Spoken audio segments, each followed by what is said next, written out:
नमस्कार मित्रांनो.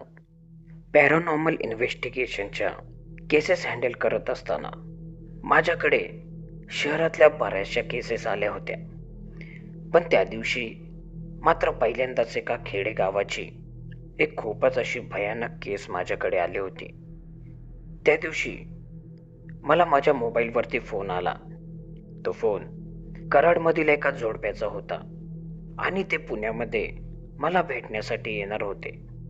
मी त्यांना दुसऱ्या दिवशी सकाळी 10 वाजता ऑफिसवरती यायला सांगितले आणि ठरल्याप्रमाणे दुसऱ्या दिवशी सकाळी 10 वाजता ते माझ्या ऑफिसवरती आले.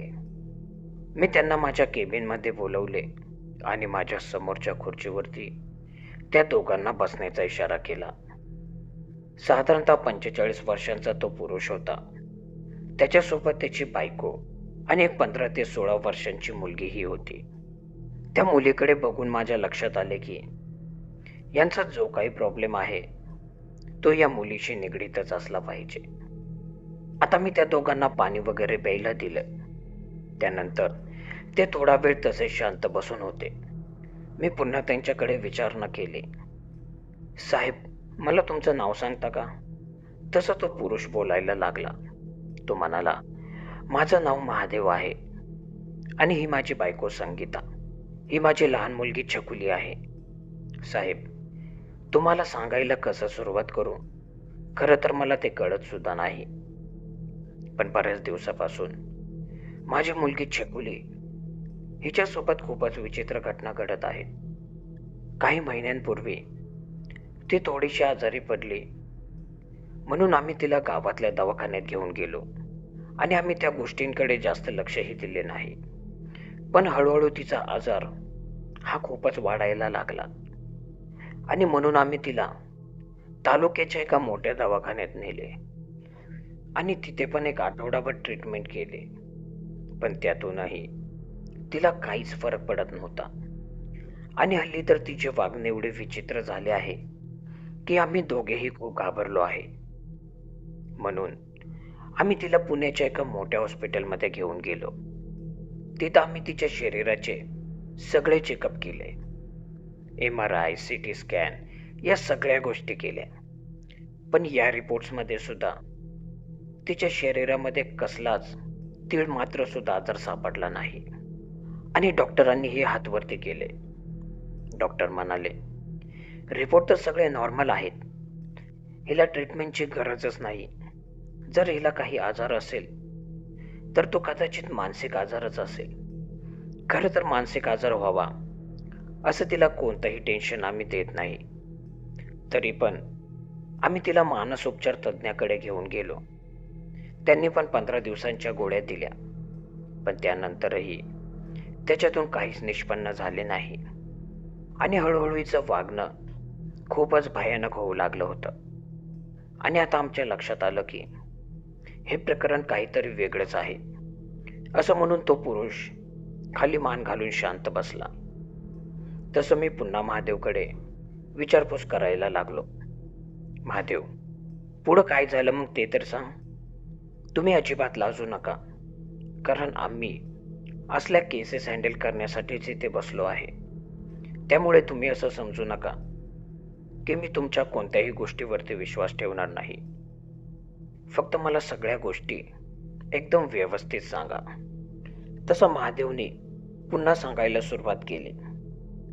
साहेब, आता हिची अवस्था खूपच विचित्र झाली आहे. हे तिच्या खोलीतून बाहेर सुद्धा येत नाही. तिच्या खोलीमध्ये एखाद्या कोपऱ्यामध्येच बसलेली असते. आम्ही तिच्या खोलीमध्ये गेलो तर ती मोठमोठ्याने आमच्यावरती किंचाळते. आम्ही तिला जेवणाचं ताट देण्यापुरतंच तिच्या खोलीमध्ये प्रवेश करतो आणि पुन्हा तिला एकटं सोडतो. रात्री पण ती अंधारातच राहणं पसंत करते. खरं तर पहिलं तिला अंधाराची खूपच भीती वाटायची, पण आता मात्र ती रात्री सगळ्या लाईट्स बंद केल्याशिवाय झोपतच नाही. खरं तर ती रात्री झोपतच नाही. ती फक्त बेडवरतीच पडलेली असते. पण तिचे डोळे मात्र सताड उघडेच असतात आणि ते एकटक छताकडेच लागलेले असतात. आणि अमावस्या पौर्णिमेच्या रात्री मात्र ती कहरच करून सोडते. आता मागच्याच अमावस्याच्या रात्री काय झालं ते मी तुम्हाला सांगतो. आम्ही सगळेजण गाढ झोपी गेलो होतो. अचानक मला घराचा मुख्य दरवाजा कुणीतरी उघडल्याचा आवाज आला. म्हणून मी उठून दाराकडे पळत गेलो आणि घराच्या बाहेर जाऊन पाहिलं तर तिथं कोणीच नव्हतं. पण अचानक मला घराच्या समोरच्या मोठ्या झाडावरती कसली तरी हालचाल झाल्याची जाणीव झाली. म्हणून मी टॉर्च घेऊन त्या झाडाकडे गेलो तर पुढचं दृश्य बघून माझ्या पायाखालची जमीनच सरकली. साहेब, माझी मुलगी छकुली ती त्या झाडावरती माकडासारखी चढली होती आणि ती त्या झाडाच्या फांद्यावर एका सराईत माकडासारखी उड्या मारत होती. हे पाहून मला माझ्या डोळ्यांवरती विश्वासच बसला नाही, कारण हे भयानक दृश्य माझ्यासाठी खूपच विचित्र होतं. ते पाहून माझे पाय लटलट कापायला लागले. शरीर भीतीने एकदम थंडगार पडलं. मी छकुलीला जोरजोरात हाका मारून खाली उतरायला सांगत होतो, पण ती माझ्याकडे एखाद्या अनोळखी माणसासारखी बघत होती. थोड्याच वेळाने माझी बायको संगीता पण बाहेर आली. तिने ज्यावेळी छकुलीची अवस्था बघितली त्यावेळी ती चक्कर येऊन खाली पडली. पुन्हा बरेचसे प्रयत्न केल्यानंतर छकुली तर खाली उतरली खरी, पण त्या दिवसापासून तिचं असं विचित्र वागणं मात्र चालूच होतं. त्यानंतर मी एके दिवशी फेसबुकवर तुमच्या इन्व्हेस्टिगेशनचा लेख वाचला आणि म्हणून आम्ही तुमच्याकडे येण्याचा निर्णय घेतला. मी त्यांचं सगळं म्हणणं ऐकून घेतलं. त्यानंतर मी माझी नजर त्या छकुलीकडे वळवली आणि मी छकुलीचं आता निरीक्षण करू लागलो. खरंच छकुली खूपच आजारी असल्यासारखे वाटत होती. तिचं शरीर पूर्णपणे सडसडीत होतं. तोंडावरचं तेज हरवलेलं होतं. गाल पूर्णपणे आतमध्ये गेलेले होते. डोळे हे खूपच खोल गेले होते. डोळ्याच्या पापण्या लांब दिसत होत्या आणि चेहऱ्यावरती एक भीती होती. आणि मी ती आल्यापासून एक गोष्ट नोटीस केली होती. ती छकुली कोणाशीही नजर मिळवत नव्हती. तिने इथे आल्यापासून एकदा सुद्धा मान वर करून बघितलेलं नव्हतं. ती एकटक खाली तिच्या पायांकडेच बघत होती. बहुतेक तिला इथं खूपच अनकम्फर्टेबल वाटत असावं. मी पुन्हा महादेवरावांकडे विचारपूस करायला गेलो. महादेवराव, आता मला हे सांगा की या गोष्टीची सुरुवात कधीपासून झाली, म्हणजे छकुलीची तब्येत कधीपासून बिघडली. तसं महादेवराव सांगू लागले. साहेब, 2 महिन्यांपूर्वी छकुली एकदम व्यवस्थित होती, पण हळूहळू तिच्या तब्येतीमध्ये बदल होत गेला. त्यानंतर मी महादेवरावांना पुन्हा विचारणा केली. या 2 महिन्याच्या आसपास तुमच्या घरामध्ये काहीतरी वेगळं असं घडलंय का, किंवा एखादी धक्कादायक घटना किंवा छकुलीसोबत एखादी वाईट घटना वगैरे घडली आहे का? तसं महादेवरावांनी एकदा त्यांच्या बायकोकडे म्हणजे संगीताकडे बघितले आणि त्यांनी पुन्हा नकारार्थी मान हलवली आणि ते पुन्हा म्हणाले, साहेब, असं काही घडलेलं नाही.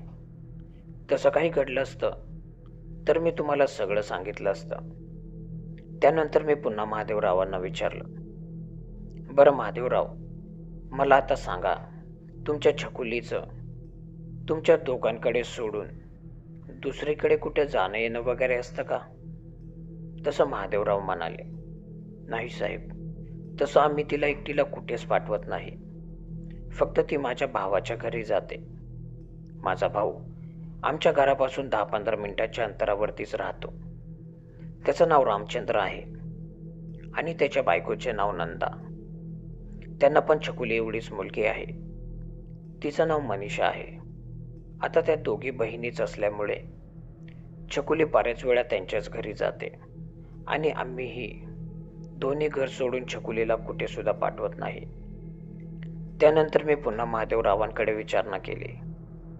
महादेवराव, तुम्हाला जर राग येणार नसेल तर मला एक गोष्ट सांगा की तुमच्या भावाचं म्हणजे तुमचं आणि त्याचं काही वाद वगैरे तर नाही ना? तसं महादेवराव म्हणाला, नाही हो साहेब, तसं काहीच नाही. माझं आणि माझं भावाचं रिलेशन एकदम चांगला आहे. आमच्यात वाद वगैरे असं काहीच नाही. हा पण एक गोष्ट मी तुम्हाला सांगतो साहेब.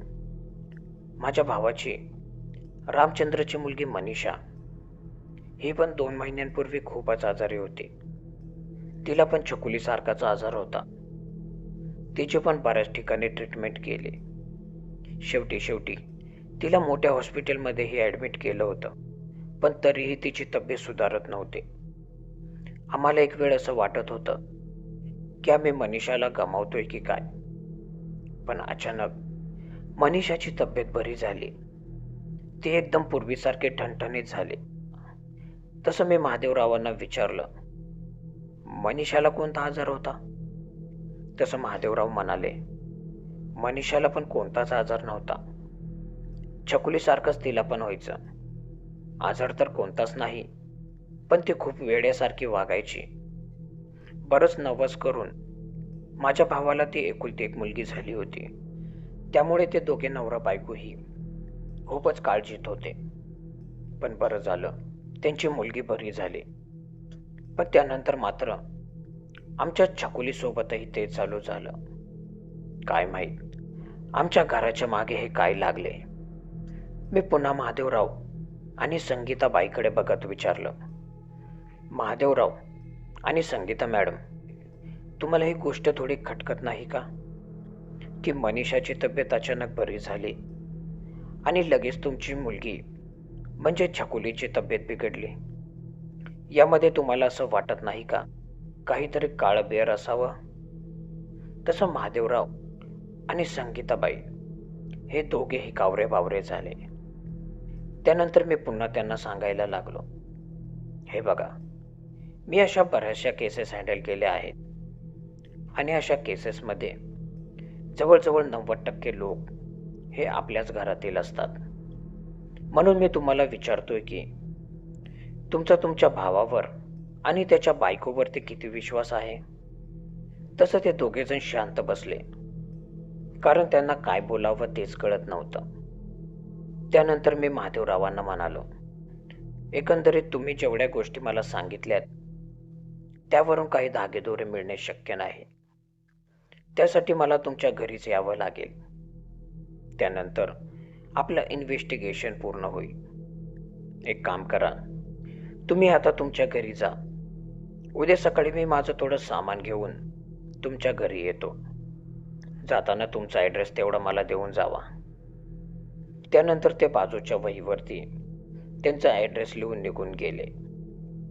दुसऱ्या दिवशी सकाळी मी 8 वाजता घरातून बाहेर पडलो आणि साधारणतः 12 वाजता मी कराडमध्ये त्यांच्या घरी पोचलो. कराडपासून 5-6 किलोमीटरच्या अंतरावरच त्यांचं एक छोटंसं खेडेगाव होतं.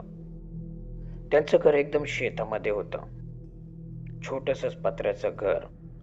घराच्या बाजूला गाई आणि गुरांचा छोटा गोठा पण होता. गाडी बघून महादेव आणि संगीता हे दोघेही बाहेर येऊन उभे राहिले होते. मी त्यांच्या घरातल्या हॉलमध्ये जाऊन बसलो. मी आता पाणी पिता पिताच त्यांचं घराचं निरीक्षण करू लागलो, कारण अशा केसेसमध्ये जे काही धागेदोरे असतात ते घरामध्ये सापडतात. त्यानंतर मी माझ्या बॅगेमधून माझे एक एक सामान बाहेर काढायला सुरुवात केली. पण इथं मला माझ्या सगळ्या सामानाची गरज पडणार नव्हती. म्हणून मी माझा AMF डिटेक्टर फक्त बाहेर काढला. एका हातामध्ये मी तो मीटर घेतला आणि दुसऱ्या हातामध्ये त्याची स्क्रीन होती. मी आता तो मीटर घेऊन महादेवरावांच्या घराच्या सगळीकडे फिरू लागलो. पण त्या महादेवरावांच्या हॉलमध्ये मला कुठेच इलेक्ट्रोमॅग्नेटिक फील्ड दिसले नाही. त्यानंतर मी पुन्हा त्यांच्या स्वयंपाकघरात गेलो. तिथे पण सगळं काही नॉर्मल होतं. आता तिसरी रूम जी होती ती एक छोटीशी बेडरूम होती आणि त्या खोलीमध्ये छकुली असायची. मी ज्यावेळी त्या बेडरूममध्ये गेलो त्यावेळी छकुली तिच्या बेडवरती झोपलेली होती. पण ती फक्त बेडवरतीच पडली होती. तिचे डोळे मात्र सताड उघडे होते आणि ते एकटक छताकडेच खिळलेले होते. जसं मी छकुलीच्या बेडरूममध्ये प्रवेश केला तसं माझ्या EMF मीटरच्या स्क्रीनवरती हळूहळू फ्रिक्वेन्सी दिसायला लागल्या. माझ्या लक्षात आलं की काहीतरी काळबेर याच खोलीमध्ये आहे आणि याचा मला अंदाज होताच. मी आता चकुलीच्या खोलीतून सगळीकडे फिरायला लागलो, पण मला साधारण फ्रिक्वेन्सी दिसत होती. पण जसं मी छकुलीच्या बेडच्या समोरच्या भिंतीकडे गेलो, तसं मात्र फ्रिक्वेन्सीची संख्या अचानक वाढली. माझ्या लक्षात आलं की जे काही आहे ते या भिंतीवरतीच होतं आणि मी त्या भिंतीचं एकदम व्यवस्थित निरीक्षण करू लागलो. आणि तसं माझं लक्षात आलं की त्या भिंतीवरती एक पेंटिंग होती. ती पेंटिंग खूपच विचित्र होती. खरं तर असं पेंटिंग कोणीच आपल्या घरामध्ये लावणार नाही, पण ते पेंटिंग कुणी चकोलीच्या खोलीमध्ये लावलं होतं हे मला कळत नव्हतं. त्या पूर्ण पेंटिंगमध्ये एक मोठा डोळा होता, जो एखाद्या राक्षसाचा असावा असं मला जाणवत होतं. मी हळूच माझ्या EMF मीटर त्या पेंटिंगच्या जवळ घेऊन गेलो. तसं EMF मीटरच्या फ्रिक्वेन्सीज त्याच्या चरमसीमेवरती पोहोचल्या होत्या. माझ्या लक्षात आलं की या सगळ्या शक्तींचा केंद्रबिंदू या पेंटिंगमध्येच होता. मी आता EMF मीटर महादेवरावांच्या हातात दिला आणि मी देवाचं नाव घेत त्या पेंटिंगला स्पर्श केला. त्यानंतर अलगदच ती पेंटिंग मी भिंतीवरून खाली काढली आणि पेंटिंगच्या मागच्या बाजूला बघितलं. तसं मला जाणवलं की त्या पेंटिंगच्या मागच्या बाजूचा भाग हा बराचसा पोकळ होता आणि बाहेरच्या बाजूने त्याला प्लायवूडही लावले होते आणि त्या प्लायवूडच्या आणि पेंटिंगच्या मधल्या पोकळीमध्ये बरीचशी जागा शिल्लक होती. कदाचित त्यामध्ये काहीतरी असण्याची शक्यता होती. मी ते पेंटिंग त्या खोलीमधल्या एका टेबलवरती ठेवलं आणि त्याच्या पाठीमागच्या बाजूचं व्यवस्थित निरीक्षण करायला लागलो. त्यावेळी माझ्या लक्षात आलं की पेंटिंगच्या पाठीमागच्या बाजूला 4 स्क्रू होते. 2च मिनिटात महादेवराव स्क्रूड्रायव्हर घेऊन आले आणि मी त्या स्क्रूड्रायव्हरने त्या पेंटिंगच्या मागचे ते 4ही स्क्रू खोलले आणि जसं ते 4ही स्क्रू खोलून मी ते पाठीमागचं प्लायवूड बाजूला केलं, तसं आतमध्ये मला एक खूपच विचित्र गोष्ट दिसली. त्या पेंटिंगच्या आणि प्लायवूडच्या पोकळीच्या आतमध्ये एक कातड्याचं पाकिट होतं. ते पाकिट आपल्या तळहातापेक्षाही छोटं असेल, पण ते बरेचसं जाडजूड होतं आणि त्या चामड्याच्या दोऱ्याने बांधलेलं होतं. मी आता पुन्हा एकदा परमेश्वराचं नाव घेत पाकिटामध्ये हात घातला आणि ते खालीवर करून बघू लागलो. एव्हाना संगीताबाई पण खोलीमध्ये आलेल्या होत्या आणि सगळं बघून त्यांचे डोळे विस्फारले होते. त्या भीतीनं थरथर कापू लागल्या होत्या आणि त्या मला सारख्या विचारत होत्या, साहेब हे काय आहे? तसं मी त्यांना सांगितलं, संगीताबाई, हा एक काळा जादूचा प्रकार आहे. कोणीतरी तुमच्या मुलीवरती काळी जादू केलेली आहे. मला सांगा, या पेंटिंगमध्ये या वस्तू कुठून आल्या? तशी संगीताबाई म्हणाली, अहो हे पेंटिंग तर मनीषाने छकुलीला दिलंय. त्यानंतर मी पुन्हा संगीताबाईकडे विचारणा केली, संगीताबाई, मला आता हे सांगा, हे पेंटिंग मनीषाने छकुलीला कधी दिलं होतं? तसं संगीताबाई सांगू लागल्या, 2 महिन्यापूर्वी मनीषाने हे पेंटिंग छकुलीला दिलं होतं, कारण त्या दिवशी तिचा बर्थडे होता आणि मनीषाने गिफ्ट म्हणून हे पेंटिंग छकुलीला दिलं होतं. त्यानंतर मी पुन्हा संगीताबाईंना विचारलं, आणि 2च महिन्यापासून तुमची मुलगी आजारी पडायला सुरुवात झाली, बरोबर ना? तसे ती पण हो म्हणाली आणि आता त्यांचाही काही गोष्टींवरती विश्वास बसायला लागला होता. आता मी चांबड्याचं पाकिट समोरच्या एका टेबलावरती ठेवलं आणि परमेश्वराचं नाव घेत त्याच्यावरचा तो चांबड्याचा दोरा माझ्या हाताने खोलायला लागलो आणि मी जसा तो दोरा खोलला तसं मला त्यात एक पिवळा कागद सापडला. मी पुन्हा तो कागद माझ्या हातात घेतला आणि परमेश्वराचं नाव घेत त्या कागदाच्या घड्या उलगडायला लागलो. आणि तसा तो कागद मी पूर्णपणे उलगडला आणि तो टेबलावरती ठेवला. तसं माझं लक्षात आलं की हा सगळा एक भयानक जादूटोणा होता. त्या कागदावर 2 मुलींची चित्र होती आणि त्या दोन्ही मुली दुसऱ्या तिसऱ्या कोणी नसून त्यातील एक मनीषा आणि दुसरी छकुली होती. आणि त्या दोघींच्या मध्ये एका भयानक पिशाचाचे चित्र होते. त्याच्या खाली बरेचसे मंत्र लिहिले होते. आता हा कोणता जादूटोणा होता हे जाणून घेण्यासाठी मला माझ्या मित्राची मदत घ्यावी लागणार होती. माझा एक मित्र अमेरिकेमध्ये इन्व्हेस्टिगेशन करायचा. तो या क्षेत्रामध्ये खूपच पारंगत होता. मी लगेच त्या कागदाचे फोटो काढून माझ्या मित्राला अमेरिकेत पाठवले. त्यानंतर मी त्या सगळ्या वस्तू घेऊन पुन्हा बाहेर हॉलमध्ये येऊन बसलो. तसं महादेवराव आणि संगीताबाई मला विचारू लागल्या, साहेब काय झालं ते सांगा ना आम्हाला. तसं मी त्यांना सांगायला लागलो, हे बघा, हे काय आहे हे आपल्याला एका तासाभरातच कळेल. पण या पेंटिंगवरती जे डोळ्याचे चित्र आहे ते तुमच्या छकुलीवरती लक्ष ठेवण्यासाठी आहे. सोप्या भाषेत सांगायचे झालं तर एका पिशाच्याची नजर 24 तास तुमच्या मुलीवरती आहे.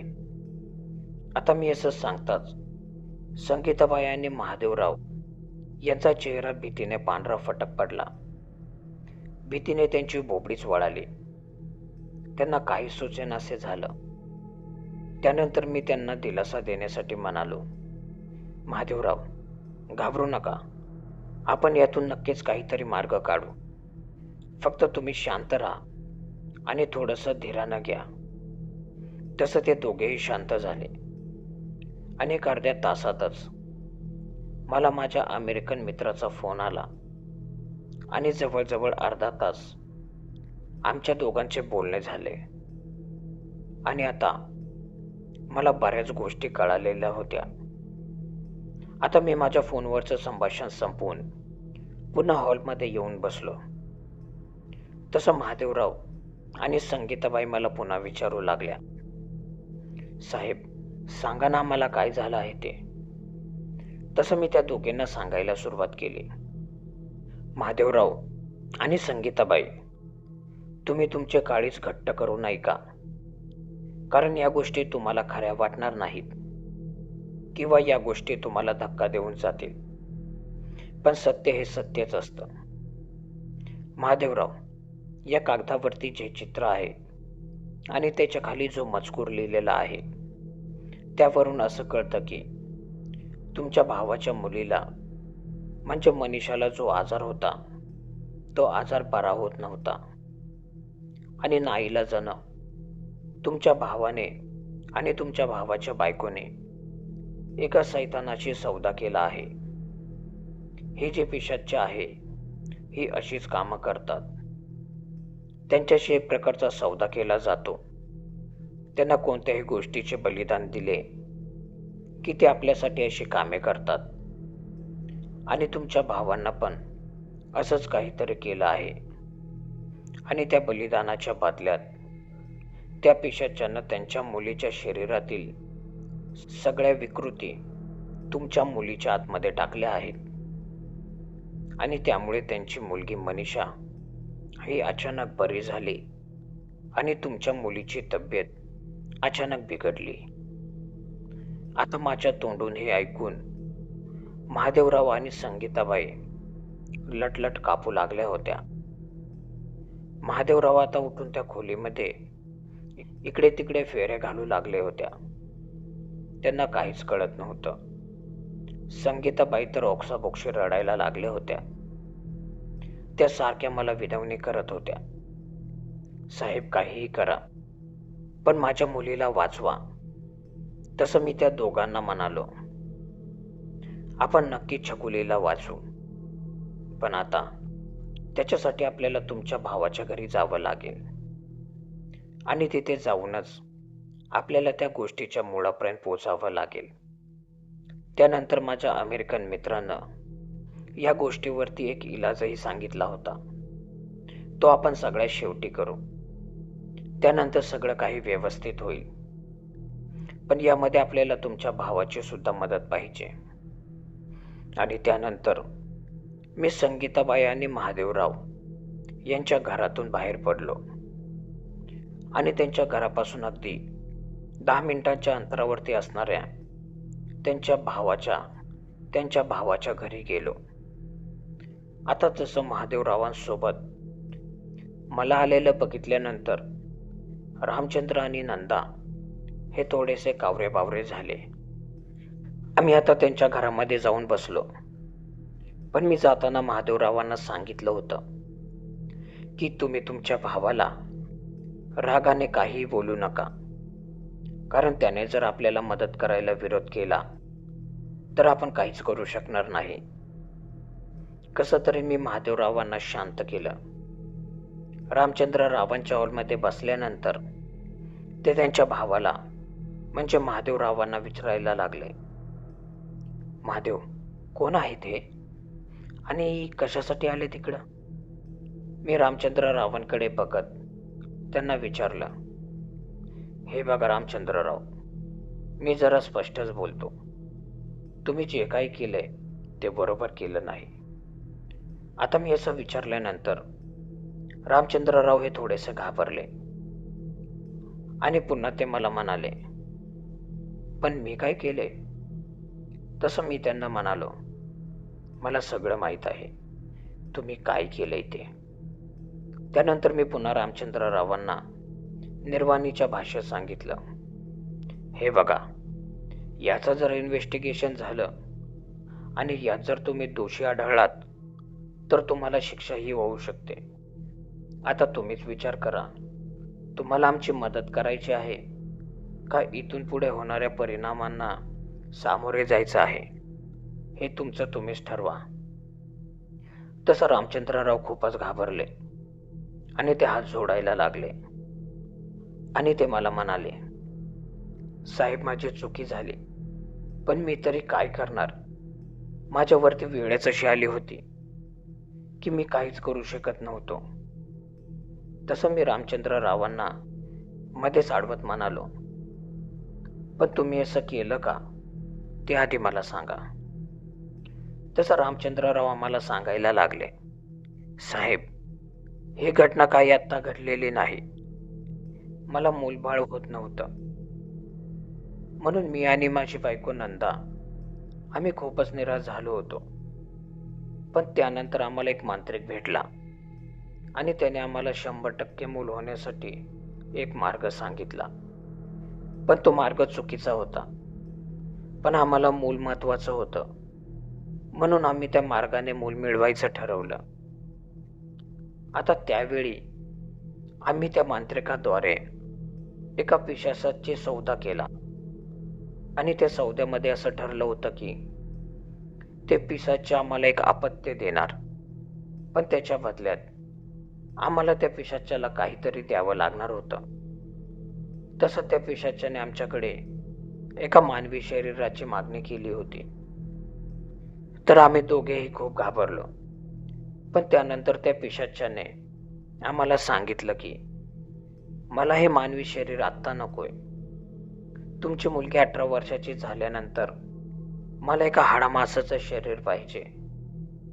जर तुम्ही हे नाही केलं तर त्याचे परिणाम तुम्हाला भोगावे लागतील. पण त्यानंतर मात्र आमचं आयुष्य आनंदाने भरून गेलं. आम्हाला मनीषा झाली. आम्ही दोघेही खूप खुश होतो आणि मनीषा झाल्याच्या आनंदात आम्ही पाठीमागचं सगळं विसरून गेलो होतो. आणि बघता बघता मनीषा 18 वर्षाची कधी झाली ते आम्हाला कळालंच नाही. आणि जशी मनीषा 18 वर्षाची झाली तसं आम्हाला आता थोडीशी चिंता वाटू लागली.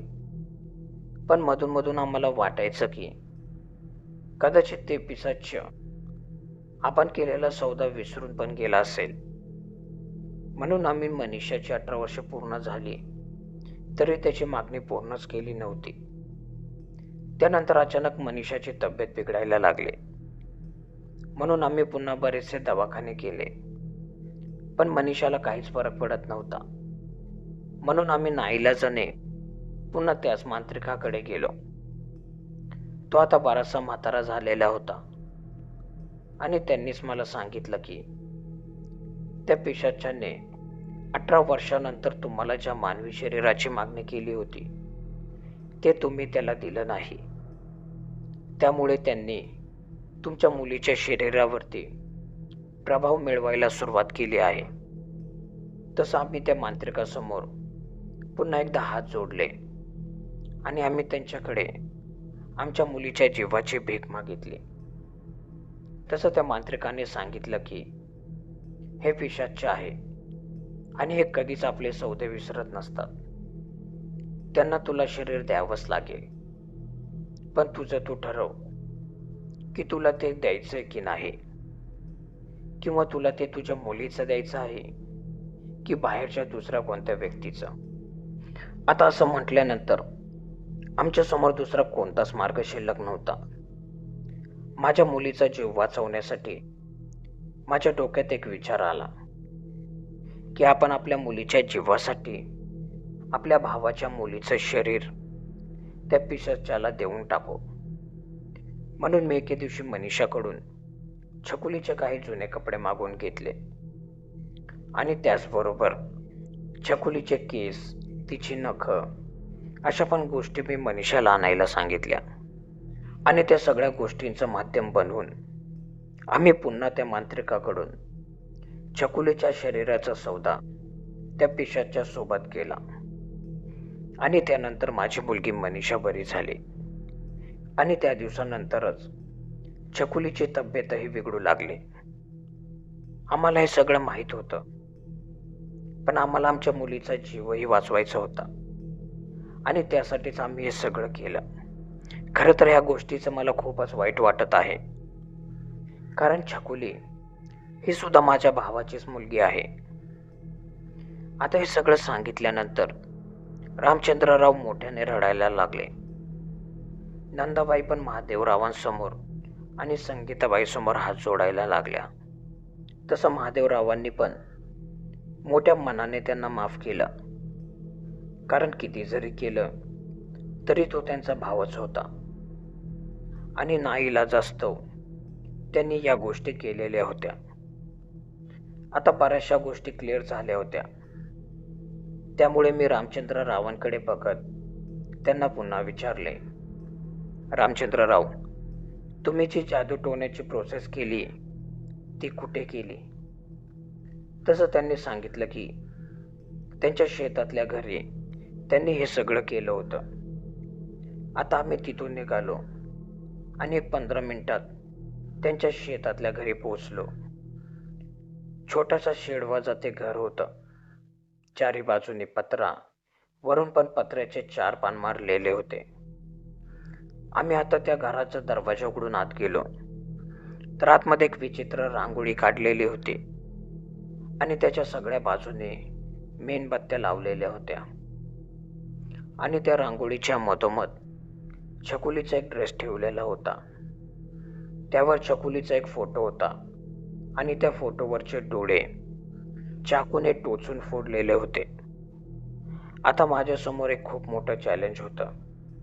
मला हा जादू टोना तोडायचा होता, पण मला ही गोष्ट माहीत होती की पिशाच्च हे आपला शब्द कधीच विसरत नाही. ते काहीही करून त्यांना साध्य असलेली गोष्ट मिळवणारच. त्याच्यासाठी मला त्यांना ते द्यायचं होतं ज्याच्या बदल्यात हा सौदा ठरलेला होता. फक्त मला त्यांची दिशाभूल करायची होती आणि त्याच्यासाठी माझ्या डोक्यामध्ये एक प्लॅन होता. मी पटकन महादेवरावांच्या कानामध्ये ही गोष्ट सांगितली आणि ते 2च मिनिटात तिथून निघून गेले. आणि पुढच्या 15 मिनिटांनी ते पुन्हा आले. त्यांच्या हातामध्ये एक बाहुली होती, दुसऱ्या हातामध्ये एक नवीन ड्रेस होता आणि एक काळी पिशवी होती. त्या काळ्या पिशवीमध्ये मी महादेवरावांना मटण आणायला सांगितलं होतं. आणि आता हे सगळं सामान आणल्यानंतर मी पटापट पुढची प्रोसेस करायला सुरुवात केली. मी आता त्या रांगोळीच्या आजूबाजूला सगळ्या मेणबत्त्या फुकून विझवल्या. कारण मेणबत्त्या विझवल्यानंतर पिशाच्या इथं काय चाललंय ते बघू शकणार नाही. कारण ते सूर्याच्या प्रकाशात बघू शकत नाही. ते फक्त मेणबत्तीच्या प्रकाशातच बघू शकतात. मी आता पटापट त्या रांगोळीच्या मधलं छकुलीचं सगळं सामान उचललं आणि ते एका पिशवीमध्ये भरून एका बाजूला ठेवलं. आणि त्यानंतर त्या ठिकाणी मी आता महादेवरावांनी आणलेली बाहुली आणि एक नवीन ड्रेस त्या रांगोळीच्या एकदम मधोमध ठेवलं. आणि महादेवरावांनी आणलेल्या त्या काळ्या पिशवीतलं मटण मी माझ्या हाताने बाहेर काढलं आणि ते त्या बाहुलीच्या बाजूला ठेवलं. त्या मटणाच्या पिशवीमध्ये एक रक्ताची पण छोटीशी पिशवी होती. त्यातील रक्त मी त्या बाहुलीवरती आणि त्या नवीन ड्रेसवरती ओतलं. कारण मला माहीत होतं पिशाच्यांना माणसांची ओळख नसते, त्यांना फक्त हाड, मांस आणि रक्ताची ओळख असते. हा सगळा विधी करून मी पुन्हा त्या रांगोळीतल्या सगळ्या मेणबत्त्या पेटवल्या आणि पुन्हा छकुलीचं सगळं सामान घेऊन आम्ही तिथून बाहेर पडलो. आणि पुन्हा घराकडे येताना मी मध्येच गाडी थांबवली आणि छकुलीचं सगळं सामान मी एका निर्जन स्थळी पेटून दिलं. आणि आता राहिला प्रश्न तो पिशाच्याच्या सौद्याचा. पिशाच्याच्या सौद्याप्रमाणे आम्ही त्याला हाड, मांस आणि रक्त दिलेलं होतं. ही युक्ती मला माझ्या अमेरिकेच्या मित्रानेच करायला सांगितली होती. आता हे सगळं काम झाल्यानंतर आम्ही पुन्हा रामचंद्ररावांना आणि नंदाबाईंना त्यांच्या घरी सोडून पुन्हा महादेवरावांच्या घरी गेलो. आणि एक 10 ते 15 मिनिट बसून मी त्यांचा निरोप घेतला. त्यानंतर पुन्हा मी माझ्या आयुष्यामध्ये गुंतून गेलो. आणि जवळजवळ 1-2 महिन्यानंतर महादेवराव मला भेटायला आले. त्यांच्याबरोबर त्यांची बायको संगीताही होती आणि त्यांची छोटी मुलगी छकुलीही होती. पण छकुलीमध्ये आता बराचसा बदल झालेला होता. तिच्या चेहऱ्यावर आता तेज आलेले होते. तब्येतही बऱ्यापैकी सुधारली होती. त्यांनी आल्यास मला सांगितले की साहेब, तुमच्यामुळे आमच्या मुलीचे प्राण वाचले. त्यानंतर आम्ही बऱ्याच वेळ गप्पा मारल्या. छकुली सुद्धा आता माझ्यासोबत बोलत होती. आणि काही वेळाने ते सगळे निघूनही गेले. पण त्या दिवशी मला एका निरागस मुलीचे प्राण वाचवल्यामुळे मला खूपच समाधान वाटत होते.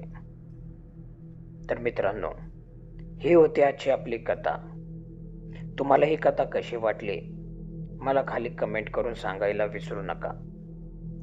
पुन्हा भेटूया अशाच एका नवीन रहस्यमय आणि भयानक कथेत. तोपर्यंत स्वतःची काळजी घ्या. धन्यवाद.